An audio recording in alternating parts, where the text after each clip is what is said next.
Welcome to competitive exams. आज हम Rhiannon Martin के चैप्टर नंबर 25 का पार्ट 5 स्टार्ट कर रहे हैं, जिसमें हम डिस्कस करेंगे पास्ट इंडेफिनेट टेंस को, या इसको हम सिंपल पास्ट टेंस भी कहते हैं। तो सबसे पहले इसको देखते हैं, इसके यूजेस देखते हैं कि ये कहाँ पे ये वाला जो टेंस है वो अप्लाई होता है। तो ये जो टेंस है, ये जो पास्ट इंडेफिनेट या सिंपल पास्ट टेंस है, ये कोई ऐसा काम जो कि माजी में यानी कि पास्ट में कंप्लीट हो गया हो उसको शो करने के लिए, ऐसा काम जो कंप्लीट हो गया हो पास्ट में उसको शो करने के लिए हम पास्ट इंडेफिनिट टेंस का इस्तेमाल करते हैं। लेकिन ज्यादातर इस टेंस में एडवर्ब्स ऑफ पास्ट टाइम या एडवर्बियल फ्रेजेस जो हैं, एडवर्ब फ्रेजेस जो हैं पास्ट टाइम के, वो इस्तेमाल होते हैं। कैसे, एग्जांपल से इसको क्लैरिफाई करते हैं। तो इसकी जो सिंपल सी पहचान है या डेफिनेशन है वो आपने यही ज़हन में रखनी कि एक ऐसा काम जो कि पास्ट में यानी कि माजी में कंप्लीट हो गया हो उसको शो करने के लिए जो हम टेंस इस्तेमाल करते हैं वो पास्ट इंडेफिनिट टेंस होता है। लेकिन इसके साथ ज्यादातर एडवर्ब्स ऑफ पास्ट टाइम या एडवर्ब फ्रेजेस जो हैं पास्ट टाइम के वो आते हैं इसको कंप्लीट करने के लिए इस टेंस को। कैसे, एग्जांपल से क्लैरिफाई करते हैं। पहली एग्जांपल है हमारी, द स्टीमर सेल्ड यस्टरडे। इसका मतलब है जी जो स्टीमर है वो कल चला। अब स्टीमर यहाँ पे क्या, स्टीमर कहते हैं एक बहरी जहाज को, सेल का मतलब होता है बहरी जहाज का चलना। तो स्टीमर कल चला। अब ये जो यस्टरडे है ये हमारा एडवर्ब है, एडवर्ब ऑफ पास्ट टाइम इसे भी कहते हैं। और दूसरी एग्जांपल क्या हमारी, I received his letter a week ago, कि मैंने उसका खत एक हफ्ते पहले रिसीव किया या उसका खत मुझे एक हफ्ते पहले मिला। तो यहाँ पे रेड हाईलाइटेड जो अ वीक अगो है, ये जो तीनों वर्ड्स हैं ये एडवर्ब फ्रेज हैं पास्ट टाइम को जो कि शो कर रही हैं, ये एडवर्ब फ्रेज हैं यानी कि adverb phrase of past time. तीसरी हमारी एग्जांपल है, she left school last year, के वो पिछले साल स्कूल छोड़ गई। तो यहाँ पे लास्ट ईयर जो है ये भी एडवर्ब फ्रेज है।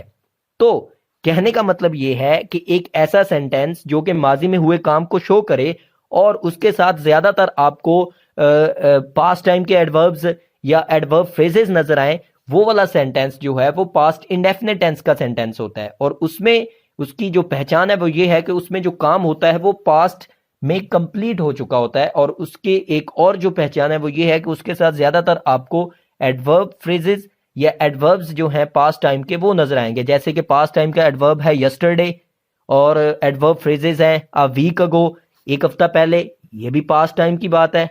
और लास्ट ईयर, पिछले साल, ये भी पास्ट टाइम की बात है। तो ये वाले जो फ्रेजेस हैं, एडवर्ब फ्रेजेस हैं, ये पास्ट टाइम के एडवर्ब फ्रेजेस हैं। तो ये वाले जो एडवर्ब फ्रेजेस जब सेंटेंस के साथ आए तो वो पास्ट इंडेफिनिट टेंस का सेंटेंस होगा।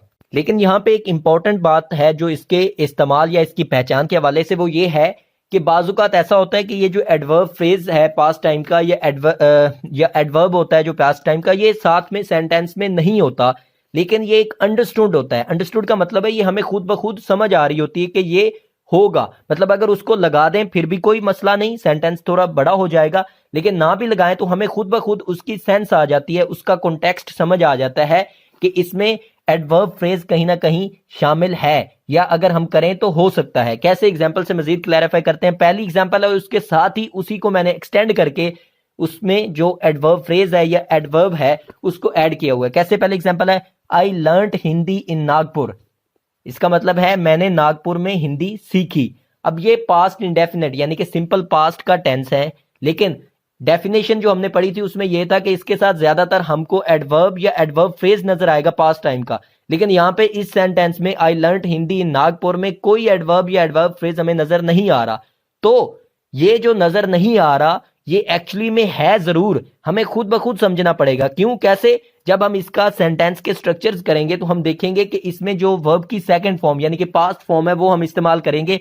तो जो लर्नड है यानी कि लर्न, LEARN, लर्न जो होता है वो first form of the verb है, और सेकंड जो है पास्ट फॉर्म वो लर्नड है, टी का इजाफा करते हुए। तो लर्नड हमें बता रहा है कि ये पास्ट इंडेफिनिट टेंस का सेंटेंस है।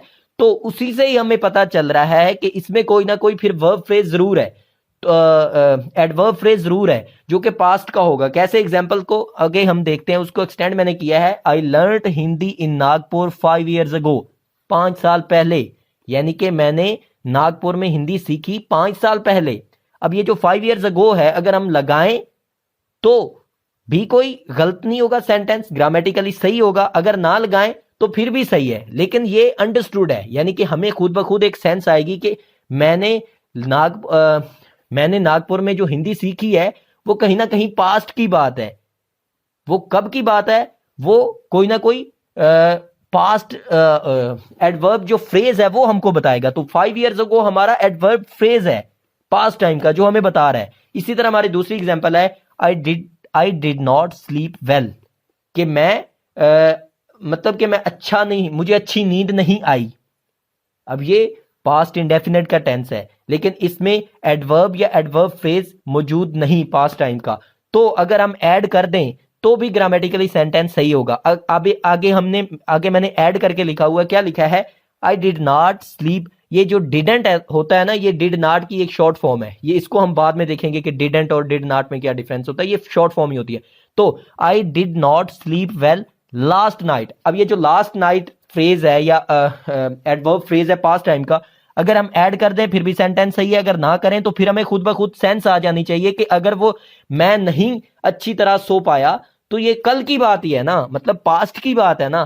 तो यानी कि फ्यूचर में तो अभी मैं सोया ही नहीं या मैंने सोना है अभी, उसकी तो मैं बात ही नहीं कर सकता। तो ये जो मैं बात कर रहा हूं वो पहले काम हो चुका है, तो लास्ट नाइट लगा दिया तो मजीद क्लियर हो गया।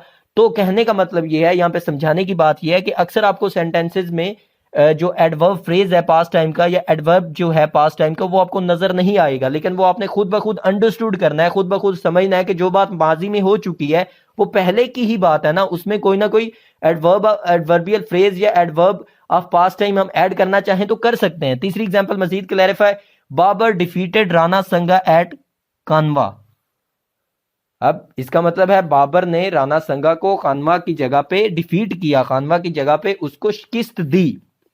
अब इसको हम अंडरस्टूड है, हमारे लिए समझ आ गया हमें कि ये जो बाबर ने और राणा संगा की जो लड़ाई हुई थी ये पास्ट में ही हुई थी, और डिफीटेड जो है वो हमें मजीद क्लियर कर रहा है कि ये second form of the verb है, पास्ट फॉर्म है, तो ये पास्ट का सेंटेंस हो गया। लेकिन मजीद इसको मजीद क्लैरिफाई करने के लिए अगर हम एक एडवर्ब ऑफ एडवर्बियल फ्रेज लगा दें पास्ट टाइम का तो ये सेंटेंस मजीद क्लियर हो जाएगा। तो क्या है, बाबर डिफीटेड राणा संगा एट खानवा ऑन मार्च 1527, के मार्च 1527 को बाबर ने शिकस्त दी थी राणा संगा को।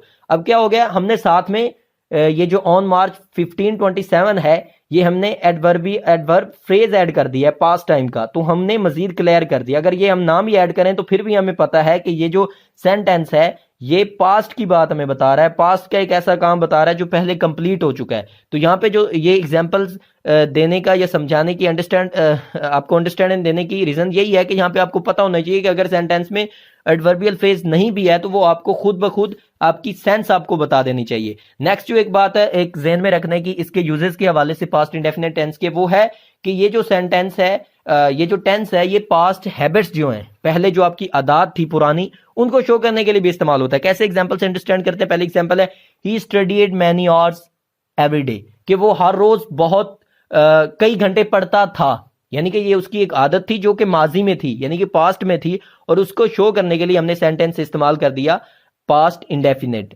सिमिलरली दूसरी example, she always carried an umbrella, कि वो हमेशा उसने हमेशा अम्ब्रेला यानी कि छतरी उठाई होती थी। तो ये उसकी एक आदत थी, पास्ट में एक आदत थी कि हमेशा उसके पास एक छतरी होती थी। तो ये उसकी आदत को शो करने के लिए भी हमने पास्ट इंडेफिनिट टेंस को ही इस्तेमाल किया है। तो ये इसके यूजेस थे। अब इसके हम स्ट्रक्चर की तरफ आते हैं। तो सबसे पहले हम देखते हैं फॉर्मूला जो है हमारा पॉजिटिव सेंटेंसेस का। पॉजिटिव सेंटेंसेस कैसे बनते हैं पास्ट इंडेफिनिट टेंस के। तो एक इंतहाई आसान सा इसका फॉर्मूला है, वो क्या है जी, सब्जेक्ट, उसके बाद आपने past form of the verb जो है इसको आप second form of the verb भी कहते हैं, V2 जो मैंने लिखा हुआ है। अब यहाँ पे आप सब्जेक्ट के बाद आपने past form of the verb लगा देनी है, उसके बाद आपने ऑब्जेक्ट को ऐड करना है और आपका जो पॉजिटिव सेंटेंस है, सिंपल सेंटेंस पास्ट इंडेफिनिट का, वो आपका बन गया। अब यहाँ पे मैं आपको एक बात बता दूं, इंटरेस्टिंग बात आपने जो याद रखनी है कि पास्ट इंडेफिनिट या सिंपल पास्ट जो टेंस है ये एक वाहिद टेंस है जिसमें वर्ब की सेकंड फॉर्म इस्तेमाल होती है, यानी कि V2 जो है second form of the verb, इसको past form of the verb भी बोलते हैं। ये सिर्फ और सिर्फ पास्ट इंडेफिनिट टेंस में इस्तेमाल होती है और कहीं पे भी नहीं होती। तो ये एक इंटरेस्टिंग बात है इस टेंस के हवाले से। तो आप जब भी वर्ब्स की फॉर्म याद करेंगे तो आपको याद होना चाहिए कि आप जो second form of the verb याद कर रहे हैं वो सिर्फ और सिर्फ पास्ट इंडेफिनिट टेंस के लिए इस्तेमाल कर रहे हैं। तो मजीद इसको देखते हैं जी, एग्जांपल से क्लियर करते हैं। पहली एग्जांपल है हमारी, अली रोट लेटर्स, इसका मतलब अली ने खत लिखे। अब अली क्या हमारा सब्जेक्ट है, रोट क्या है second form of the verb है, राइट की दूसरी फॉर्म है रोट, लेटर्स क्या है हमारा ऑब्जेक्ट है, लेटर्स जो है खतूत, यानी कि अली ने खतूत लिखे। तो ये हमारा पास्ट इंडेफिनिट का जो सिंपल सेंटेंस है वो कंप्लीट हो गया। दूसरी एग्जांपल हमारी दे रिसीव्ड लेटर्स, दे हमारा सब्जेक्ट, रिसीव्ड जो है वो हमारे पास second form of the verb आ गई। अब आप देखेंगे कि बहुत ज्यादा वर्ब्स ऐसे हैं जिनकी सेकंड और थर्ड फॉर्म सेम है, जैसे कि रिसीव्ड है, इसकी थर्ड फॉर्म भी रिसीव्ड ही होगी, लेकिन यहां पे आपने ये नहीं समझ लेना कि ये रिसीव्ड तो थर्ड फॉर्म है, नो नो नो, ये रिसीव्ड सेकंड फॉर्म ही है। तो दे रिसीव्ड लेटर्स, उन्होंने खत वसूल किए। तो तीसरी एग्जांपल है हमारी आई वोर जैकेट, मैंने जैकेट पहनी। अब मैंने यहाँ पे सेंटेंसेस ऐसे वर्ब्स इस्तेमाल करने की कोशिश की है जिनका जो सेकंड फॉर्म है वो डिफरेंट हो थर्ड फॉर्म से। अब ये जो वोर है ये डिफरेंट है, तो वियर की दूसरी फॉर्म वोर और थर्ड इसकी वॉन होगी। तो आई वॉर जैकेट, मैंने जैकेट पहनी, तो ये सिंपल सेंटेंस बन गया पास्ट इंडेफिनिट टेंस का। अब इसके नेगेटिव सेंटेंसेस कैसे बनते हैं उसको देखते हैं। चलें जी, नेगेटिव सेंटेंसेस का है subject plus auxiliary verb plus not plus first form of verb plus object. इससे पहले तक यानी कि पास्ट इंडेफिनिट पहले तक आपने जितने भी टेंसेस कर लिए हैं, यानी कि अब तक हमने जो प्रेजेंट टेंस है उसकी चारों टाइप्स यानी कि present indefinite, present continuous, present perfect continuous, चारों टाइप्स हम डिस्कस कर चुके हैं। उसमें हमने एक ही बात बार बार देखी है, वो क्या है जी, हेल्पिंग वर्ब के बाद यानी कि सिंपल जो फॉर्मूला है किसी भी टेंस का बनाने का, उसमें सिर्फ नॉट का हम इजाफा करते हैं हेल्पिंग वर्ब के बाद, मेन हेल्पिंग वर्ब के बाद, और हमारी जो नेगेटिव फॉर्म वो फौरी बन जाती है। लेकिन यहां पे जो इंटरेस्टिंग बात है, जो पास्ट इंडेफिनिट टेंस है, इसको मैं कहता होता हूं कि जो टेंसेस में सबसे इंटरेस्टिंग जो टेंस है वो यही है, पास्ट इंडेफिनिट टेंस ही है। और अगर आप गौर करें तो आप जितनी भी इंग्लिश लिखेंगे या आपने लिखी है या आप देखेंगे आपने पढ़ी है, ज्यादातर वो इसी टेंस में होगी, आपको नजर आ जाएगी। तो ये टेंस इंतहाई इंपॉर्टेंट टेंस है, इसको जितनी ज्यादा क्लियरेंस से आप अंडरस्टैंड करेंगे आपके लिए उतना बेहतर होगा। तो यहाँ पे एक बात जो इंतहाई अंडरस्टैंडिंग की है वो ये है कि इसकी जो पॉजिटिव फॉर्म है और इसकी जो नेगेटिव फॉर्म है उसमें जमीन आसमान का फर्क है। कैसे? पॉजिटिव फॉर्म में हमने सिर्फ देखा था कि सब्जेक्ट है, उसके बाद past form of the verb यानी कि second form of the verb है और ऑब्जेक्ट है और बात खत्म। लेकिन यहाँ पे क्या है, जैसे ही हम नेगेटिव सेंटेंस इसी टेंस का बनाने लगे हैं तो उसमें एक ऑक्सिलरी वर्ब यानी कि हेल्पिंग वर्ब भी नाजिल हो गया है, और नॉट तो हमने फिर लगाना जो होता है नेगेटिव सेंटेंसेस में, और साथ में जो फॉर्म ऑफ द वर्ब थी वो भी चेंज हो रही है कि पहला जो सिंपल सेंटेंसेस थे उसमें second form of the verb हमने इस्तेमाल की थी, लेकिन नेगेटिव सेंटेंसेस में उसी टेंस के नेगेटिव सेंटेंसेस में हम first form of the verb इस्तेमाल करेंगे। तो ये आप कह सकते हैं एक बहुत बड़ा चेंज है और याद करने की बात है ये।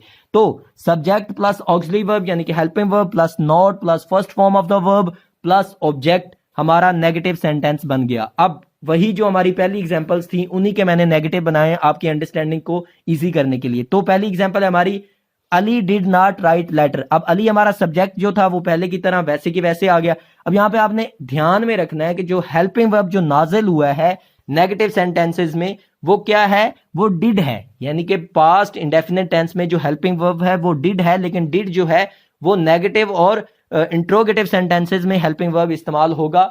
ये सिंपल जो पॉजिटिव सेंटेंसेस में है उसमें डिड नहीं है। तो डिड जो है वो नाजिल हुआ है, तो यहां पे हमने फर्स्ट ऑक्सिलरी वर्ब यानी कि हेल्पिंग वर्ब डिड लगा दिया और साथ में हमने नॉट का इजाफा किया, और उसके बाद हमारी वर्ब की जो सेकंड फॉर्म थी वो अब फर्स्ट हो गई है, यानी कि फॉर्म भी चेंज कर देनी है वर्ब की। तो वहां पे हमने रोट लिखा था, WROTE रोट, राइट की दूसरी फॉर्म, तो यहां पे हम राइट लिखेंगे क्योंकि फर्स्ट फॉर्म हमने इस्तेमाल करनी है नेगेटिव सेंटेंसेस में। और उसके बाद हमारा ऑब्जेक्ट सेम का सेम लेटर्स थे और लेटर ही हैं, खतूत हैं। तो Ali did not write letters, Ali ने खतूत नहीं लिखे, तो ये आपका सेंटेंस नेगेटिव तैयार हो गया। दूसरी same example, they did not receive letters. अब जो second form of the verb received हमने सिंपल सेंटेंसेस में इस्तेमाल की थी, यहाँ पे वो रिसीव हो गई है, फर्स्ट फॉर्म बन गई है, और जो नया हमारा आप कह लेंगे ऑक्सिलरी वर्ब ऐड हुआ है, नाजिल हुआ है, वो डिड हमने ऐड कर दिया है, तो हमारा they did not receive letters negative sentence बन गया। सिमिलरली हमारी तीसरी एग्जांपल वही, हमने पॉजिटिव सेंटेंस वाली उसी को चेंज किया, उसी का नेगेटिव बनाया आपको अंडरस्टैंडिंग को बेहतर करने के लिए। I did not wear jacket, मैंने जैकेट नहीं पहनी, इसकी अगर आप ट्रांसलेशन करें तो वो ये बनेगी, I did not wear jacket. तो डिड हमने ऐड कर दिया ऑक्सिलरी वर्ब, सब्जेक्ट आई के बाद उसके बाद हमने नॉट का इजाफा किया और जो हमारा second form of the verb थी वो जो था वो वियर हो गया। First form of the verb हमने लगानी है और ऑब्जेक्ट हमारा जैकेट का जैकेट ही है। तो ये आपने अंडरस्टैंडिंग के लिए अपने जहन में रखनी है ये बात। तो अब इसका हम देखते हैं कि इंट्रोगेटिव यानी कि सवालिया जुमले इसके कैसे बनते हैं इसी टेंस के। तो इंट्रोगेटिव सेंटेंसेस बनाने के लिए हमने क्या किया है, वही जो हमारा नेगेटिव था उसमें एक तो नॉट को आपने निकाल देना है और उसको सिंपल देखते हुए क्या करना है जी, सब्जेक्ट और ऑक्सिलरी वर्ब जो है यानी कि सब्जेक्ट और ऑक्सिलरी वर्ब आपका जो हेल्पिंग वर्ब डिड है उसका और सब्जेक्ट की जगह चेंज करनी है उसी टेंस में नेगेटिव को, यानी कि आप इंट्रोगेटिव बना सकते हैं। ये आपकी अंडरस्टैंडिंग, आप जिस तरह मर्जी इसको याद करना चाहिए ये आपकी है अंडरस्टैंडिंग। लेकिन auxiliary verb plus subject plus first form of verb plus object plus question mark, तो आपका इंट्रोगेटिव सेंटेंस बन गया प्रेजेंट पास्ट इंडेफिनिट टेंस का। तो ऑक्सिलरी वर्ब क्या हमारा, वो है हमारा डिड है, उसके बाद सब्जेक्ट है हमारा और first form of the verb आएगी और ऑब्जेक्ट आएगा। तो एग्जांपल पहले देखते हैं जी। डिड शुरू में आ गया, वही एग्जांपल्स मैंने दोबारा इंट्रोगेटिव में भी वही मैं इस्तेमाल कर रहा हूं। तो डिड शुरू में आ गया, उसके बाद हमारा सब्जेक्ट अली आ गया, first form of the verb right आ गया, लेटर जो थे लेटर्स जो हैं वो हमारे ऑब्जेक्ट हैं, तो ऑब्जेक्ट लेटर्स आ गए और प्लस क्वेश्चन मार्क हमने जरूर ऐड करना होता है। इंट्रोगेटिव सेंटेंसेस चाहे जिस मर्जी टेंस की हम बना रहे हैं उसमें क्वेश्चन मार्क को जरूर ऐड करना है। तो डिड अली राइट लेटर्स, क्या अली ने खतूत लिखे, क्या अली ने खत लिखे, तो ये हमारा सवालिया यानी कि इंट्रोगेटिव सेंटेंस बन गया पास्ट इंडेफिनिट टेंस का। सिमिलरली दूसरी और तीसरी example, did they receive letters, क्या उन्होंने खतूत वसूल किए, तो ये हमारा नेगेटिव बन गया। और तीसरी example, did I wear jacket, क्या मैंने जैकेट पहनी, तो ये जो हमारा है इंट्रोगेटिव यानी कि सवालिया जुमला बन गया। वही एग्जांपल जो हमारी थी उसी को मैं बार बार चेंज करता रहा हूँ, नेगेटिव में भी ये वही इस्तेमाल किए और मैंने इंट्रोगेटिव में भी वही इस्तेमाल किए ताकि आपकी अंडरस्टैंडिंग में कोई डिफिकल्टी ना आए। तो यहाँ पे हम अगर देखें तो जो हेल्पिंग वर्ब है वो हमारे पास एक ही है, डिड, यानी कि हमारा जो मर्जी सब्जेक्ट हो, सिंगुलर हो, प्लूरल हो, फेमिनन हो, मैस्कुलिन हो, यानी कि जो मर्जी उसका जेंडर हो, वाहिद हो, जमा हो, मुजक्कर हो, मुन्नस हो, जो भी हो उसके साथ डिड ही रहेगा। फर्स्ट पर्सन है, सेकंड पर्सन है, थर्ड पर्सन है, जो मर्जी है उसके पास साथ डिड ही रहना है। तो हेल्पिंग वर्ब एक ही है इसमें। तो यहाँ पे जो पास्ट इंडेफिनिट टेंस है वो कंप्लीट होता है।